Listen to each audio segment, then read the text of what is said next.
everyone, and welcome back to the Graduate's Guide podcast with your hosts, Emma and Gabby. Hi. This week, we'll be talking about the classic 9 to 5, looking at the pros and cons of the traditional working week versus casual shift work, and asking the question, is the 9 to 5 for everyone? Now, we're lucky today that Emma's actually worked both full-time and as a casual in many different jobs. So I thought we'd start off with your experience in the workforce in both these positions, Em. Yeah, definitely. So I went straight into working outside of high school.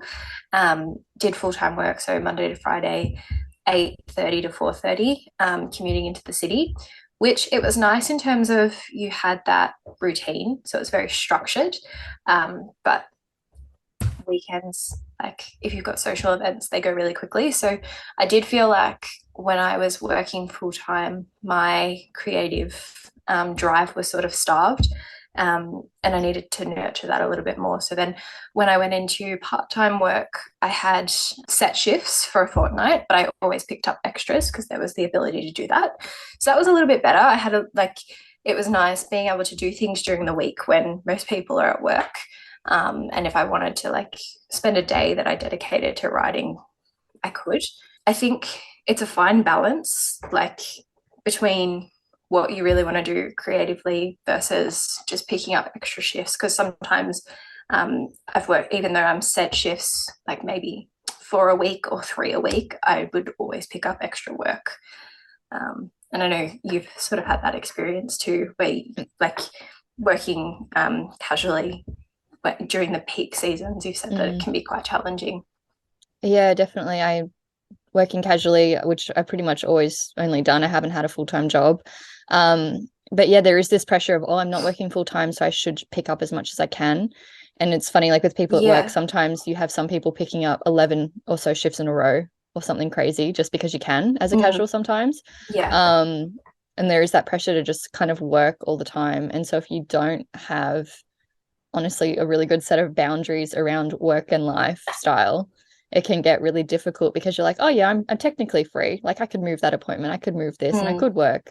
But it's like I've tried really hard on this last 6 months to be like, no, this day I do my appointments or I write and I don't work on this day. So even if there are shifts, I try really hard not to go after them or not to pick them up because it's like, no, I know in the long term it's going to be better.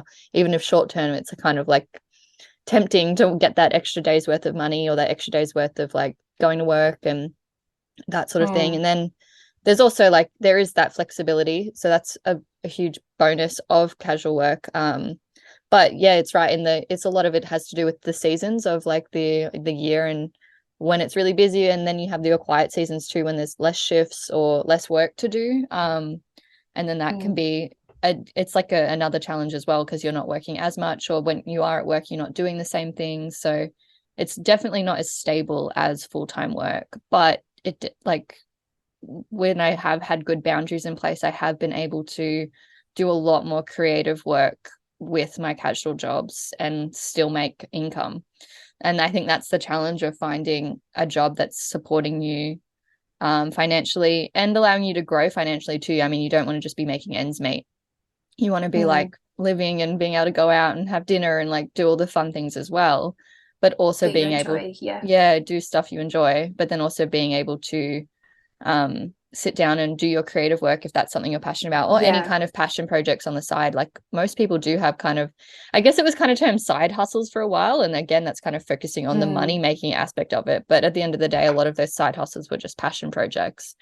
So yeah, there's lots of different elements to it. Then you have as well the impact of COVID and how that has changed the full-time working week. How have you felt around that one in the last couple of years? Because you've been working primarily in healthcare for quite a Yeah. while. So I felt like before, I love my work in healthcare. It's a really good job. I think before COVID, I had a really good balance with, I had my 5 set shifts for the fortnight. And I would be like, okay, that's 5. I'll pick up an extra 2. And if I really need to, I'll pick up an extra 3. And it was enough. And I was still able to do those activities and have a day dedicated to like my craft, so like writing and like drama, going to drama classes and everything. So I found that when COVID sort of hit in 2020, Mm. I sort of lost that balance that I had because working in hospital and in ED, we were so short staffed that I was literally working like full time, if not more hours. Um, and you lose, so like, I mean, COVID technically has been 3 years. And I feel like because of like the hospital shortages and everything, and there's that sort of pressure to pick up work, and you're sort of like, well, Mm. it's a good opportunity to sort of save, um, because I am young and I want to like pursue my creative crafts and sort of, you've mentioned it before, but having that little nest, Mm. like nugget of like savings to sort of fall back on. Yeah. And so, but I feel like over the last 3 years, especially for me, um, I lost that balance that I had, and I lost those sort of boundaries that I had, because I felt there were two elements to it. So I felt pressured to pick up shifts, but also I was like, well, there's no real excuse and like to not pick it up. And then as Mm. well, working can be exhausting. So this is the other Mm. thing that I think a lot of creatives struggle with, is that people think it's like a hobby. Yeah. But like if you work 8 hours of a day and it's mentally draining and it's really busy, and then you come home and you try and sit down at a keyboard and write for however long, or like you're trying to like write a song, it's just not going to happen. With COVID, it's changed the way the working world has worked. So a lot of people were working from home. Mm-hmm. My sister has pretty much worked from home for 2 years, and she occasionally goes into the office, for like court hearings and stuff, but apart from that, she works from home. She loves it. She said Mm. it's really great being able to just do your work, you clock off like when you're supposed to clock off.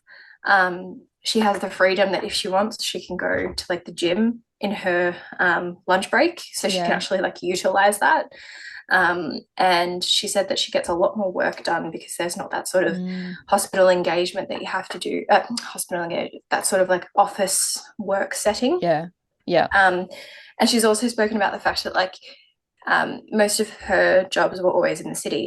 So Mm. that would take her half an hour each day to commute to the city. So there's an hour of time that she's getting back because she's not having to commute. And Yeah. I know a lot of people are like that too. They're like, well, we don't want to go back because we have that freedom. And the last 2 years have proven that we can work from home and still get the work done. Right. Yeah. What's the need for us to go back into the office? And then I think as well, a lot of out of COVID, a lot of people started, like, they experienced financial hardship because they either lost their jobs or they Mm. weren't earning enough. So they were like, well, how can I make money? So the side hustle almost became like a Mm. second source of income. And now a lot of Mm-hmm. people have multiple, they don't just have like the one set career, they have multiple sort of streams of income, which is Mm-hmm. really fascinating to see. Yeah, I definitely have found the same thing with a lot of like my friends. I guess it coincided with when I finished my second degree. A lot of my friends were getting into their first really full-time corporate sort of Mm, jobs. And that was pretty much as COVID was hitting. And so a lot of them kind of didn't get to experience that office lifestyle. And I had a few friends that were kind of missing it because I guess they missed that social mm, aspect and missed being able to go into work and have those. Because I think some people do struggle with the boundaries at home, like being able to clock off at 5. Like some people go, oh, I'll just work for another hour or two, and next minute it's mm, 7:30 and you're still sitting at your desk. So I think it really depends on like your personality and like whether you get more work done in a structured place like an office, or if you get more work done when you're on your own and you're able to tell yourself to stop and you stop. So yeah, it's one of those things where, kind of similar to what we were talking about last week, where there's this one timeline people think we should ascribe to. I think the 9 to 5 is something we've all been told that we in some way need to ascribe to in order to financially become like successful. Yeah. successful. Yeah, exactly. Mm, Whereas looking at it through like the COVID lens as well and seeing that impact, it just goes to show how people work so differently. And like some people love mm, working from home and love like the opportunity to clock off and go downstairs and make dinner for their family and go to the gym during their lunch break, whereas others miss going out to lunch with their colleagues and miss the social aspects of meetings and being face to face. So I mm. think COVID's definitely proven that we can get the same amount of work done from home, which I don't think anyone's ever going to go back into the office full time. Like people are literally being like, I'm not No. doing that. There's whole companies that are like, no, we're not going to do that. The workers just are refusing because there's no need. Um, Yeah. but Well, if anything, yeah. they've proven that they can get the work done. So they're like, why Mm, do I have to go into the office? And I know a couple of people that have kids that didn't have to pay for childcare.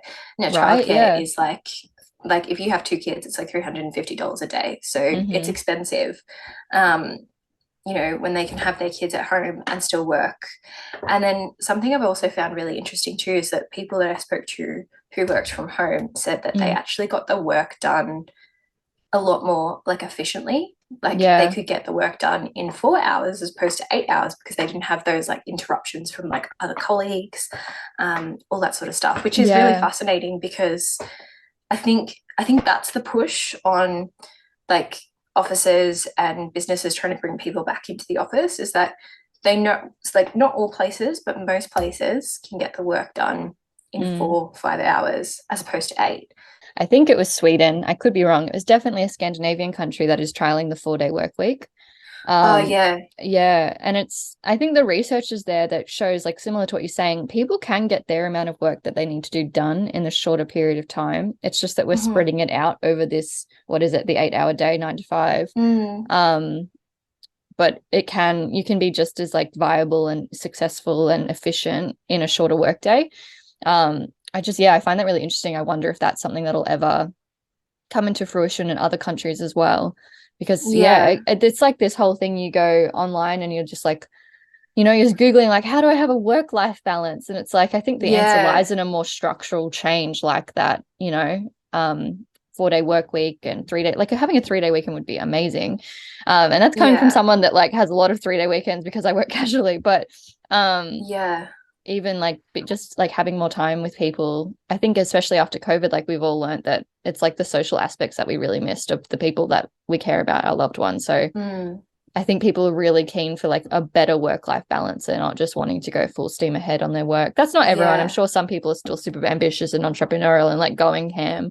But I think most people mm, I talk to are really keen on a better like balance in their life at the moment. definitely. I mean, I've said this before, but I've spoken about how I don't really ever want to work full time again. I've done it, Mm, and I remember like it was good, but I remember going, oh, I'm really tired. And then yeah. say on a Saturday you have brunch with someone, then you have like an evening event, Yeah. or vice versa. You usually have like two or one social event on a weekend, and then you have to do groceries, laundry, all those sort of like miscellaneous household stuff, Yeah. like tasks that you do. And before you know it, your weekend's over, and then you're like, oh, I haven't had any time to myself. I know I've felt like that before when like I've only had 2 days and I've got all this stuff to do, plus my writing, and I go, Yeah. where's the time? Like, and you don't want to do any, like, I don't know about you, but like when I've worked full time, especially in the hospital, it is really demanding. Like I do enjoy it, but like Mm, you come home and like you scroll. Like I remember I was just scrolling yeah. on TikTok and I was like, that was my escape. And like in the back of my head, I'd be like, come on, you have to do like writing. Like, and I'd be like, but I'm too tired to do it. If you can find that sort of job that you enjoy and you can do pretty much like every day or however many days you have to do. Mm-hmm. But you spoke about boundaries at the start of the episode, and I think that's Yeah. the main thing or like the key to having a work-life balance. And that doesn't just come with like I think work, it comes with also like the social aspect as well. Yeah. Because like people will be like, oh, I haven't seen you in ages, and you go, yeah, yeah, I'll catch up.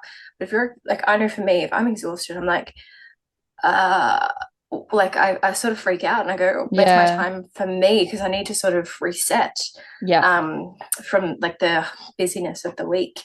And so it's sort of like, oh yeah, no, I'll catch up with you because like you want to see the person, but then you then go, Mm-hmm. oh, I'm so like up here, if that makes sense. Yeah, it's like you get overwhelmed really easily when it's like work's really Yeah. busy and social life's really busy. And even though like those moments can be like a lot of fun, Mm, when your social life's busy and you're doing good things at work, it's yeah, you really do need that time for yourself, or you do get overwhelmed and it's not as enjoyable because you're kind of in yeah. your head being like, oh no, how am I going to manage this and this? Yeah, Because you definitely. haven't had that time to just cool off and unwind. Yeah. And it's Yeah. really important because like a lot of people like coming out of COVID, they talk about burnout. Yes. And it doesn't matter what you do, if you're burnt out, like one day off, like It's one not mental health enough. day off from work, a week off, it's not enough. You Mm-mm. have to like stop. There's like a whole process to it. Yeah. And a lot of people, like from COVID, especially nurses, they were burnt out. And Oh God, I yeah. know quite a few that left the profession. Mm. That it's interesting because, like, you think about like nursing is quite a stable job. Um, and a lot of people just left, and some people like went and like worked as like cleaners. A few people like opened their own side hustle business, and they were just like, yeah, I'm just, I need a break. Mm. So it's really interesting to see, like going back to Sweden. Mm. That'd be great just to like work 4 days. Like that's my Yeah. goal, to be able to work 4 days and then have a day that's dedicated to my creative Yeah, side, that's whether mine that's like too. to do with writing. Um, Mm. because like I said at the start of the episode, I think people look at creatives and they go, oh, but it's like a hobby, it's enjoyable. It's like, yeah, but because it's enjoyable, you want to do the best and Yeah. you want to do well. So if you're exhausted, like I know for me, like I'm going, oh, like this is terrible. I'm writing like this Yeah. paragraph and it's bad. Yeah. And you know, you want to do well. And then as the other thing is that if you do like push yourself to sit down at a desk and then start writing, you also don't want to stop because, and so before you know it, that could be like I've had this Mm-hmm. happen where it's like a week I've worked, like I've started work at 8, finished work at 4, come home, started writing after dinner at 7:30, had a really good run and stopped at Mm. like I did stop in between, but like I switched off at like 2 o'clock and I was like, oh my God, Yeah. great. Like I've got And to you've get up got at work. 6. And so that's okay to do every now and then, but it's not, again, it's like Yeah. finding that balance and being really like firm, and it's okay to just say no. Like you don't have to give a reason. Like Yes. if you're a casual and you want to pick up an extra shift and they go, can you pick up an extra shift? You It's just say okay no. just to say no. Like you don't have Yeah. to give a no because I've got da da da da. Like no, just no, thank you. Yeah, um, literally. And it yeah, feels awkward. I did that one time. I was literally just like, no, thank you. And then I was like, oh, I feel really bad. But like then I got to yeah, go home and get the things I had already planned to do done. And like so it mm, is worth it, even if in the moment it feels so awful. Because we're trained to like want to say yes to things and like yeah, please, at least me, I'm a huge people pleaser. So like please people and like things like that. But like it, and so it's uncomfortable when you stop doing it, but it's only by stopping and being uncomfortable that over time you'll be like, oh, this actually is working out for the better because I'm yeah, happy, because I'm balancing out things. and getting what I want done. Yeah, Exactly. I think definitely.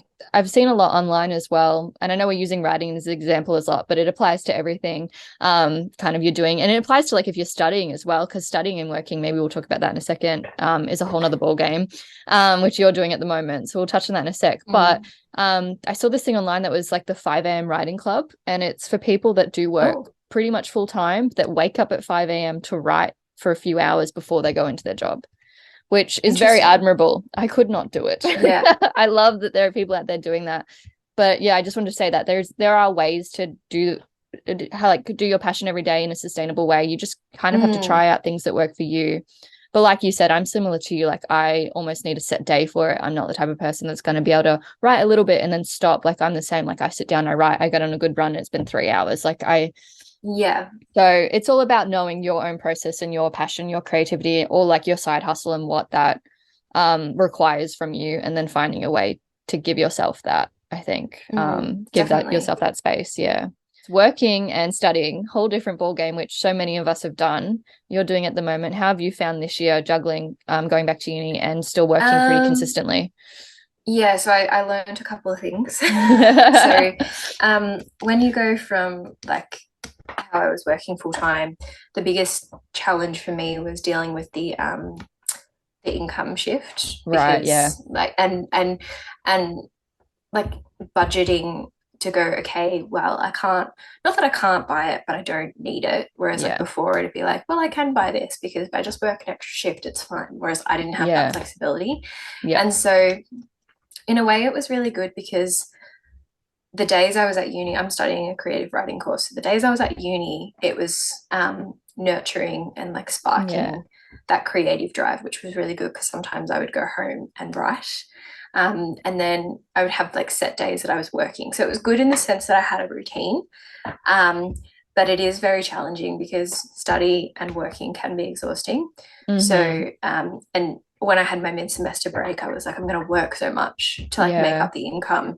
A big mistake, because I pretty much worked full time for 6 weeks, and then realized on the Saturday night before I was going back to uni, I was like, oh, what have I done? Mm-hmm. Because I'm exhausted, and now I have to watch like 3 lectures and do all these exercises, and I didn't have the energy to do it. So I think it's definitely, I think the easy thing to do was like when people offered me an extra shift, I'd be like, no, I've got uni work. Like it was a Mm. reasonable thing to be like, I can't do it because I have this. Whereas I find, and a lot of creatives find this, it's a lot harder to say no. And then if like they ask for a reason, you don't, I know I don't feel justified saying because that's my writing day. Mm. Like I've felt, because I have said that before and I've gotten like a look like, oh, but you can Right. do Oh, that after really? work. And it's sort of like, Oh, because I think what people forget as well is that it's, while it's a passion, it's also another form of work. yes. It's not like going to the gym for 2 hours. No. It's not like watching TV for 2 hours.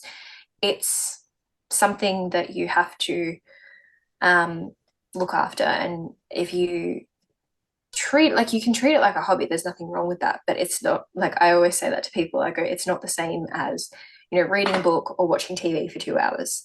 No. And so I think one of the things that I enjoyed about the routine of working full time is that I knew when I was working, I Mm. knew what hours I was working, so I could plan when to do Yes. that. And there was a job that I had where I had, like, I was part time, but they would always roster you for extra shifts. This was when I was Mm-hmm. like first starting out, and they would like roster you and not tell you, and so Oh.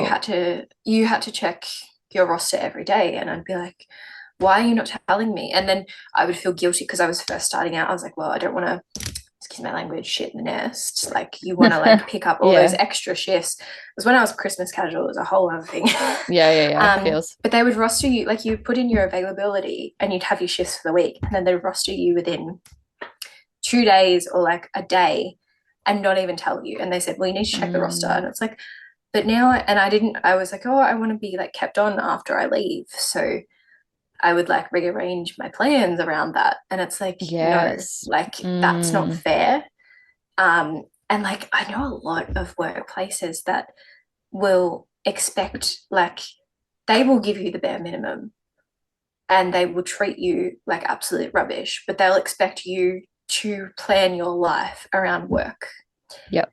And that's not how it works. And I think that's what people coming out of COVID are starting to realize. It's like, no, work is like, yes, it's an essential thing because you need money to survive, but we're not planning our life around work. No, yeah, yeah, you bring up a really good point of like when you're first starting out, which I think many of us at the Graduate Sky community are, like we're quite early on in our careers and you're wanting to be so available and so pleasing Mm. and like jumping at every opportunity because that's how we've been taught to approach work, right? Well, we've got to like earn our Yes. stripes sort of thing. Like you've got to be available, you've got to be ready to go. You can't, work's got Mm-hmm. to be your first priority so that you can You climb don't take whatever a lunch ladder. break. You don't Yeah. take your breaks. Yeah.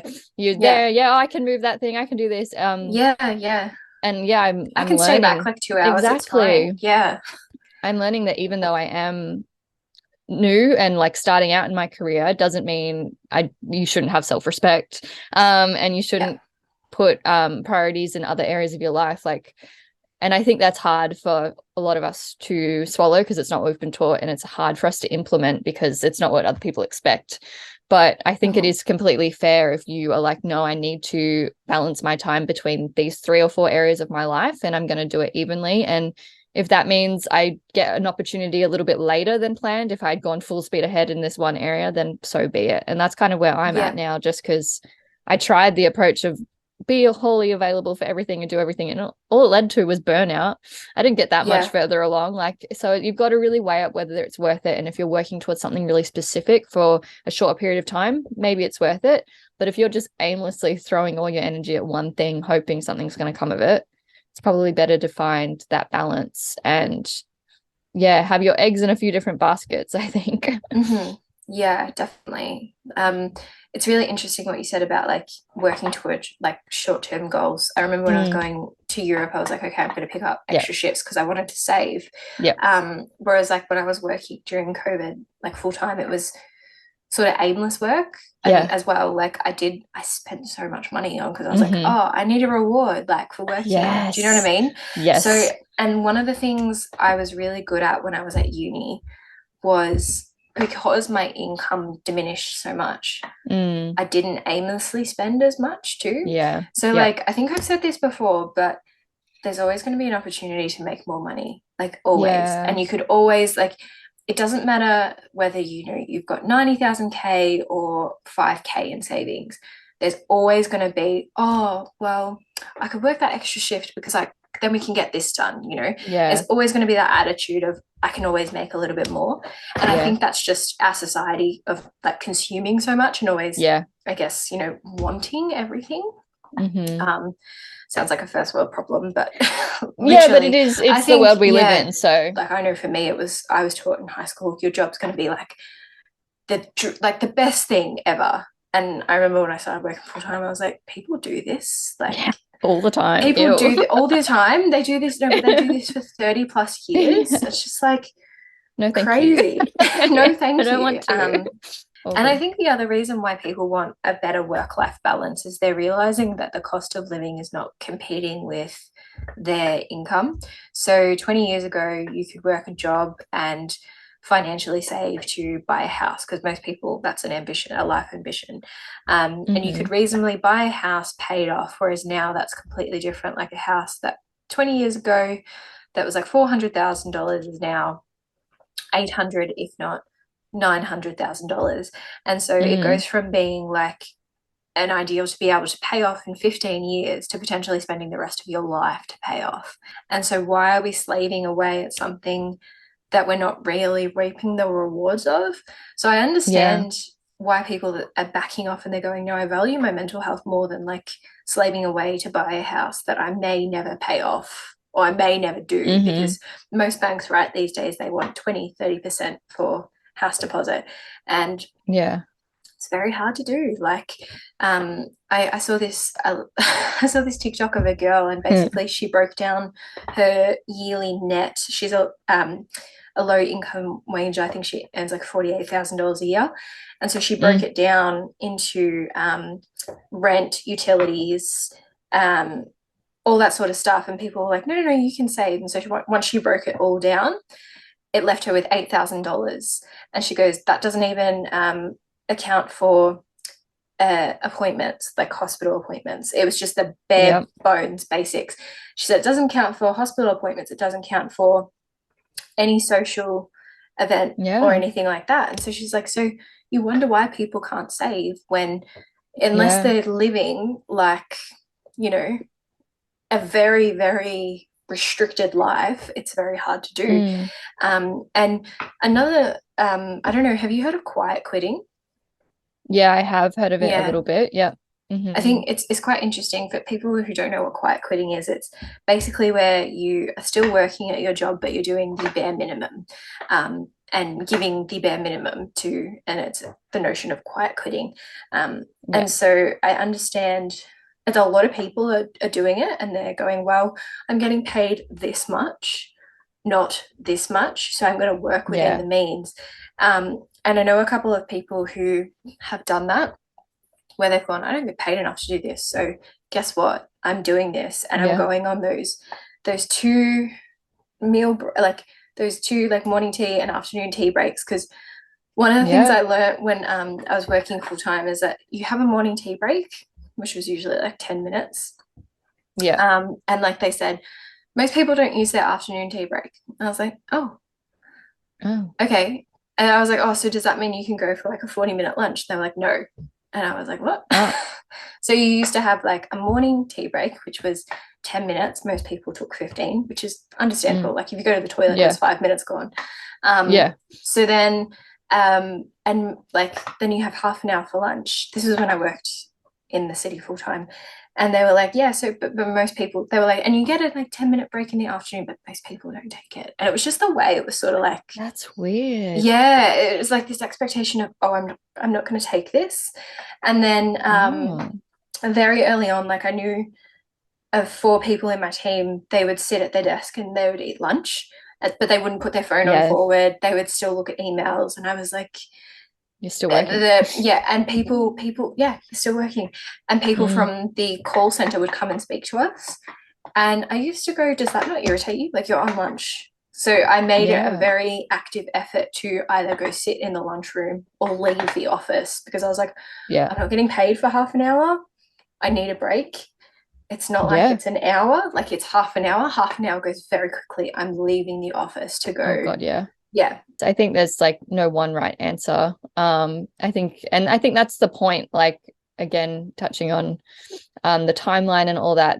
There isn't one way to live your life, and there's not one way to Mm, have a work-life balance. So I think it comes down to what you as an individual can tolerate, what you can put up with, and what you need financially, and then what you need from your mental health and your creativity and your friends and your family.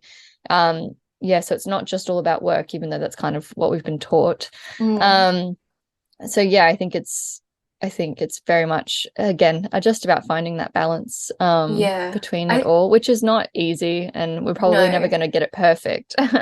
no. And I think that people's ideals around a lot of the younger generation, like millennials and Gen Mm, Z, their their ideals and their beliefs around work is changing. And so that's yeah. sort of like a social wave that you're going to see that what people 20 years ago valued in the work life and the Hmm. workforce is changing, and people are going, well, no, Yeah. I don't want to be spending 5 days. I'm like, I mean, I've said it, I don't want to be spending 5 days of my week at Yeah. work and only having 2 days for myself. So like, let's do a scenario of like, I'm 10 years down the line, I have 2 kids. Most kids Yeah. have like Saturday netball or Yeah. football, so there's your Saturday gone, then groceries, all that sort of stuff. So it's like, really, if you're working full time plus you have kids in the mix, it's like, where's the time for yourself? Yeah. um you And know definitely. And that's why it's like important to try and get those boundaries somewhat in place mm, early so that when things start piling on, and they do, yeah, definitely. you kind of have at least a little bit of a foundation of, okay, I know kind of how to handle this. I know how to save time for myself, at least a Mm, little bit. Obviously, it's so hard, like having kids, it's like a full-time job in and of itself. yeah, So, definitely. but yeah, a lot of people juggle like full-time work and full-time uni. Like there's always going Mm, to be something else. And so it's about not feeling that guilt around work. Obviously, you need enough money to live, but yeah, it's about rewiring that part of your brain that's been taught that you need to save and do this and buy a house and blah, blah, blah, blah, blah. yeah, Like, definitely. is that something you really want? Who knows? Like, you don't need to want all I those mean, things, I and they think don't need to it happen straight away. yeah, it definitely, like, I know we've spoken about this in earlier episodes, but I think a lot of it is driven by like society, like the timeline, and The also social timeline, yeah. pressure. Like, Yeah. it's really important to surround yourself with people that get it. And that's why Yeah. a lot of creatives, they, like me, for example, I really like thrive when I'm around people who are creative as well, because they Yeah. understand that sort of, that pressure of, acknowledging the fact that like when people ask you what you do for a living, you go, like, you say your first job that makes like your income, and then like you go, and I'm a writer. But I think yeah, don't be afraid to have those boundaries coming into the workforce, because as we said earlier in the episode, you want to do the best, and there's always going to be someone who will put in more effort than you. And don't take that as like a personal attack that you're not doing enough. Yeah. So yeah, and I think that um, it it's going to be interesting to see how like the idea of the workforce and the work week is going to change over time. Thank you so much for listening to today's episode. If you want to hear more from us, stay tuned for the next episode next month, or check out our website. We're going to have some new and exciting stuff going up there. So check us out on our socials at Graduates Guide AU on both Instagram and TikTok, and our website at www.thegraduatesguide.com.au. And always remember, we're on your side. At the Graduates Guide. See ya. Bye.